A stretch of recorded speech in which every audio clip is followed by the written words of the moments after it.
Hello friends, welcome back to the new video guys. In this video guys, I am going to show you guys how can you increase your screen timeout in your Tecno phone guys. You want to increase guys your screen timeout in your Tecno phone guys, your screen off in guys just a minute and second. So you want to increase your screen timeout, so as you can increase, and guys you can customize yourself your screen timeout in your Tecno phone. In this video guys, I am going to show you. So friends, now let's see.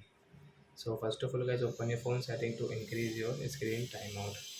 Then guys scroll, guys click on a display and brightness setting, and guys click on your screen timeout setting. So you can increase from here like guys 30 second, 1 minute, 2 minute, 5 minute, 10 minute and 30 minutes. So example for guys, if you take like this 2 minutes and guys come back, if when your phone screen is on, so guys after 2 minutes guys your phone screen will off automatic.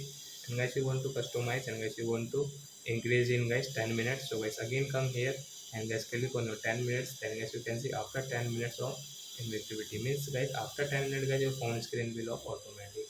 So I hope friends you've understood how to increase screen timeout in our Tecno phone. So that's it guys, thanks for watching. So guys, now we will meet on guys next video guys with new topic guys. Before going guys, please go and like my video, subscribe my channel. Bye bye friends.